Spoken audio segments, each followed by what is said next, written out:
મિથ્યા હૃદયની છાપ ગર્વથી કોઈ ધરશો નહીં. પુણ્ય કરજો પણ પાપ કોઈ કરશો નહીં. કોણ સમ્રાટ હર્ષો? તમે કોણ છો? હું નર્મદા શંકર. ભાઈ તમોએ મને કરિયર આપવાનું વચન આપ્યું હતું, તો મારી દીકરીના લગ્ન છે. દાન આપતી વખતે હર્ષને ખબર નહોતી કે બંગાળ પતિ અને મહારાષ્ટ્ર પતિ એ મારા ઉપર દગો કરશે અને નર્મદા કિનારે મારી હાર થશે.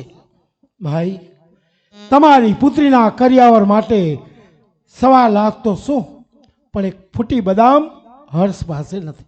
જાહેર જનતાને જાણ કરવામાં આવે છે કે સમ્રાટ હર્ષને કોઈ પકડી આપે એને મહારાજા તરફથી 1.25 લાખ રૂપિયાનું ઇનામ. કોને પકડવાનું ઇનામ છે?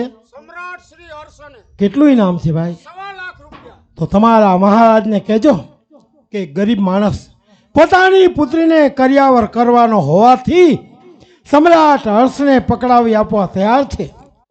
કહેજો તમારા મહારાજને અર્થ સૌ સચવાય છે, તમોને મળે છે વિજય અને વચન અમારું જળવાય છે. નહીં મહારાજ, મારી પુત્રીને તો કરિયર ફરી વખત મળી રહેશે, પરંતુ આ તમારો દેહ એ દુશ્મનના હાથમાં ગયા પછી પાછો નહીં મળે. આ મનુષ્ય જન્મ બીજા અવતારે મળે, મનુષ્ય દેહ બીજા જન્મે મળે, પણ મારી પુત્રીને કરિયાવરનું વચન ફરી નહીં મળે.